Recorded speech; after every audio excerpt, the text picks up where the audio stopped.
नमस्कार, आप exam tour देख रहे हैं बीएसपीसीएल को लेकर कि आखिरकार अब बाकी रिजल्ट जो बच रहा है वह कब तक रिजल्ट घोषित किया जाएगा। जो नॉर्मलाइजेशन हो रहा है उसमें बहुत सारे विद्यार्थी का यह आरोप है कि किसी का बहुत अधिक मार्क्स कम हो जा रहा है, किसी का बहुत अधिक मार्क्स बढ़ जा रहा है। सेम आपका शिफ्ट है, उसका क्या प्रभाव पड़ रहा है, क्यों ऐसा हो रहा है, उस पर भी बातचीत करेंगे। और माननीय मंत्री से जो मिला गया, कब तक उन्होंने बताया कि रिजल्ट आ जाएगा, उस पर भी बातचीत करेंगे। और वैसे विद्यार्थी जो डॉक्यूमेंट्स तैयार नहीं किए हैं, क्या क्या डॉक्यूमेंट्स तैयार करना पड़ेगा, कब तक आपका रिजल्ट आने के कितना दिन समय दिया जाएगा और डॉक्यूमेंट वेरिफिकेशन होगा, हर एक बिंदु पर बातचीत करेंगे। मेरे साथ इंजीनियर आशीष सर हैं। सर, आपका स्वागत है एग्जाम टूर। जी, बहुत बहुत धन्यवाद। सर, विद्यार्थी कुछ खुश हैं, लेकिन कुछ लोगों का आरोप है कि मेरा नॉर्मलाइजेशन हुआ तो मार्क्स घट गया। किस तरीका से नॉर्मलाइजेशन हो रहा है? किसी का बढ़ रहा है, कोई कह रहा है मेरा ज्यादा कम हो गया, मेरा ज्यादा बढ़ गया, ये क्या है प्रॉब्लम? देखिए, एक जो सबसे बड़ी सच्चाई है कि हमारे पास 740 पद जूनियर अकाउंट क्लर्क में थे। अगर छात्रों ने सपोज टू बी दैट कि 1 लाख प्लस बच्चों ने अप्लाई किया, तो ये बात तो सत्य है कि 1 लाख प्लस आवेदनों में 740 बच्चों का ही सिलेक्शन होगा। बाकी जो बच्चे नहीं सेलेक्ट हुए उनको निराशा लाजमी है। अब जहां तक बात है नॉर्मलाइजेशन की, तो सबसे पहले चिंता ये थी कि रिजल्ट नहीं आ रहा है, टाइम लग रहा है। और जो सबसे बड़ी सच्चाई है कि सामने चुनाव है। 3 अक्टूबर को आप भी जान रहे हैं कि चुनाव की डेट घोषित कर दी जाएगी। उसके बाद आचार संहिता जो है वो लागू हो जाएगी। हालांकि ये बातें हैं कि जो प्रक्रियाधीन चीजें हैं उस पर आचार संहिता का बहुत असर नहीं पड़ता है, नई चीजों पर असर पड़ता है, लेकिन ये मंशा पर डिपेंड करती है। तो इसीलिए हम सब ये चाह रहे थे कि आचार संहिता लागू होने से पहले कम से कम रिजल्ट क्लियर हो जाए तो छात्रों में उत्साहवर्धन हो जाएगा। तो कहीं न कहीं उस दिशा में बच्चों ने प्रयास भी किया था। तो यह कहा गया कि आप ही लोग के काम में लगे हैं, प्रोसेस हो रही है, घबराना नहीं है, सब कुछ जल्दी देखने को मिलेगा। आश्वासन कौन दिए? मंत्री जी के यहाँ दिया गया आश्वासन। उसके बाद जो है सो उसका पटाक्षेप ये देखने को मिला कि जूनियर अकाउंट क्लर्क का पहले स्कोर कार्ड दिया गया। स्कोर कार्ड उस स्थिति में दिया जाता है जो बच्चे आवेदन देते हैं कि भाई हमारा इस क्वेश्चन पर डाउट है और उस आधार पर इतना मार्क्स में परिवर्तन हो रहा है, तो उस बिहाफ में दिया जाता है। ठीक है। तो नॉर्मली छात्रों को मैं ये कहूंगा कि आपको जो कटअप जारी किया गया था, सॉरी कटअप नहीं कह सकते उसको, आंसर की कहना चाहिए। आंसर की जो जारी किया गया था उसमें बच्चों ने जो अपना मैच किया, उस आधार पर बच्चों ने कैलकुलेट किया कि हमारा इतना मार्क्स है रैंक मित्रा या अदर वेबसाइट्स पर। तो वो चीजों को आप सही नहीं माने। असली सच्चाई वो होती है जो फाइनली विभाग आपको देता है। तो फाइनली विभाग ने जो स्कोर कार्ड लॉन्च किया, उस स्कोर कार्ड को वैलिड आप मानते हैं और वो नॉर्मलाइजेशन की प्रक्रिया के बाद तय किया जाता है। हाँ, बहुत सारे छात्रों की नाराजगी है। 10 नंबर, 6 नंबर, 8 नंबर, 12 नंबर का डिफरेंस पैदा हुआ है। इंक्रीमेंट की बात करेंगे तो इंक्रीमेंट 2 से 3 नंबर का ही हुआ है। जी हाँ, लेकिन कमी जो है वो 6, 8, 12 नंबर तक कुछ कुछ छात्रों की हुई है, जिसके वजह से कट ऑफ में थोड़ा सा वेरिएशन देखने को मिला। लेकिन यहां पर मैं ये कहूंगा कि इसको लेकर के बहुत विशेष विवाद की स्थिति तो उत्पन्न अभी नहीं हो रही है। जिस तरह की स्थिति इंटरनल में हुई, आप जान ही रहे हैं कि कल ही नोटिस आया, इंटरनल की वैकेंसी को कंप्लीट रद्द कर दिया गया और उसकी परीक्षा जो है वो एक्सटर्नल के तरीके से ही आयोजित कराई जाएगी। तो वहां पर धांधली के आरोप लगे थे और उसका प्रूफ भी प्राप्त हुआ, तो सरकार या विभाग ने उसको कैंसिल किया। अभी इस तरह की कोई स्थिति हमारे पास मौजूद नहीं है। एविडेंस जब कलेक्ट होगा, क्योंकि नाराज होने के बाद छात्र, इस तरह की स्थितियां बनती हैं, बच्चे नाराज होते हैं और वो बातें बोलते हैं, लेकिन उसका सबूत नहीं होता है। आखिर जब तक सबूत नहीं आएगा तब तक उस आधार पर मेजर बच्चों के साथ जब ये इशू आती हैं, तब जाके इस पे बातों को आगे बढ़ाना उचित होता है और फिर जो रास्ता अख्तियार करना होता है वो लोग करते हैं। तो कॉमोबेस स्थिति जो है निराशाजनक, आशाजनक होते हुए सामान्य होती जा रही है और जूनियर अकाउंट क्लर्क का प्रोविजनल रिजल्ट आ गया।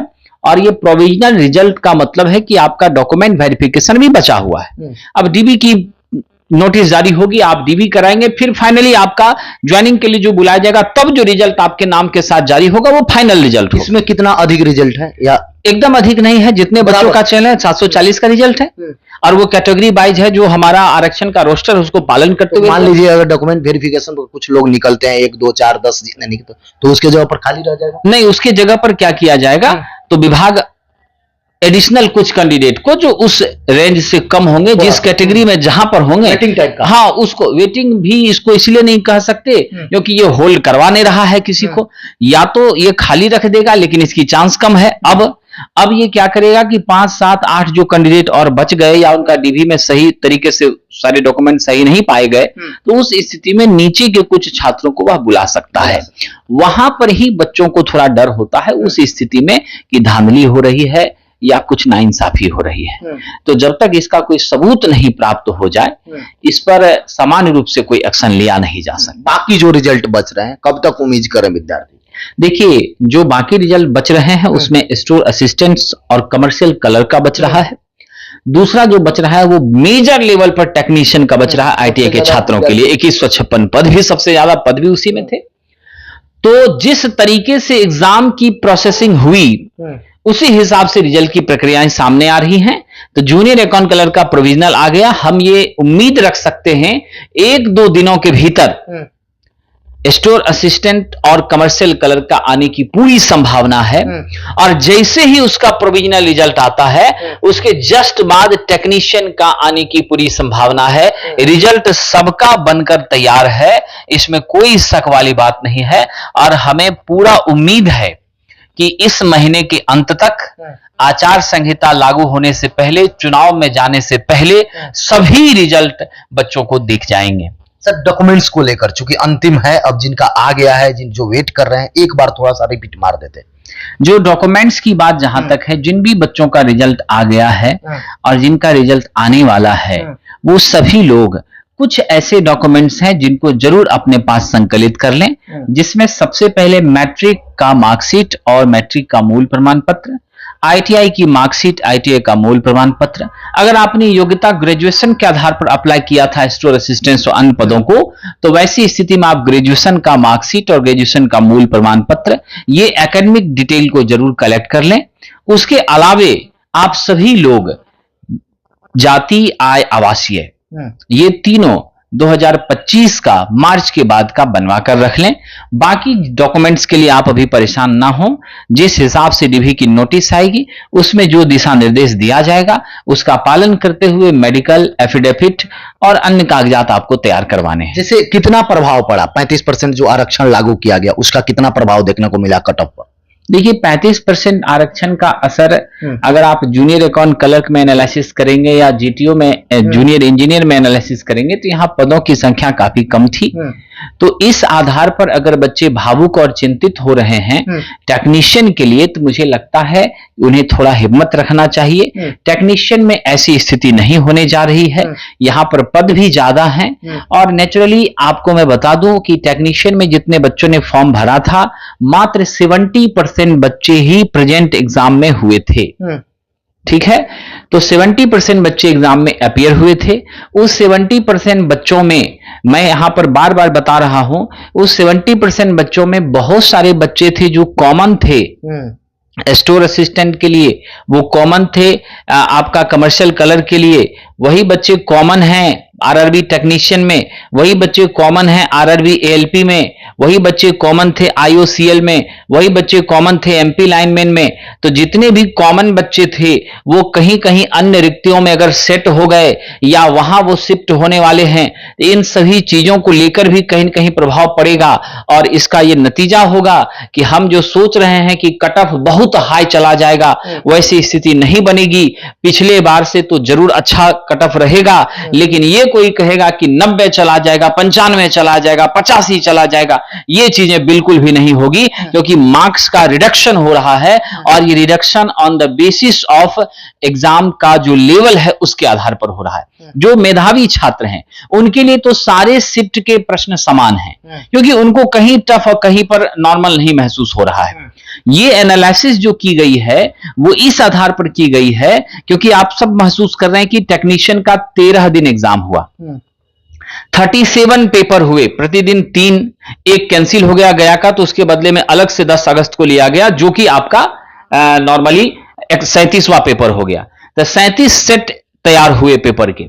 अब उसमें यह देखा गया कि शिफ्ट 1 में जितने बच्चे अपीयर हुए उसमें से हाईएस्ट स्कोर कितना तक आया और फिर किस हिसाब की सिनेरियो रही, नेक्स्ट डे में क्या रहा, फिर नेक्स्ट डे में क्या रहा, जिस जिस दिन का जो हाईएस्ट स्कोर रहा उसको उस हिसाब से सबके साथ मैच करा करके तब इंडिविजुअल परसेंटेज निकाला गया, तब मार्क्स को डिस्ट्रीब्यूट किया गया, तब इक्वलाइज करके फिर फाइनलाइजेशन करने का काम किया गया।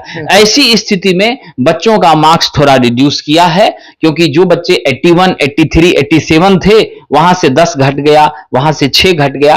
तो ये डिपेंड अपॉन द कंडीशंस। तो अभी हालांकि इस पर मेजर ऑब्जेक्शन नहीं है और उस फॉर्मूले को लेकर भी बहुत इशू मुझे महसूस नहीं होती है। तो थोड़ा सा पैसेंस रखने की जरूरत है, अभी छात्रों को घबराना नहीं है। आपकी स्थिति जूनियर अकाउंट कलर के जैसे होने की नहीं है संभावना। सर, फॉर्मूला क्या है थोड़ा सा? तो फॉर्मूला विभाग अभी तक क्लियर किया नहीं है, ठीक है। मुझे लगता है कि विभाग को, हालांकि ये छात्रों की डिमांड भी रही है, रेलवे अपने फॉर्मूले को एक्सप्लेन कर देती है, मैथमेटिकल फॉर्मूला और उस कॉम्प्लेक्सिटी के साथ में कि इस आधार पे गणना होगी।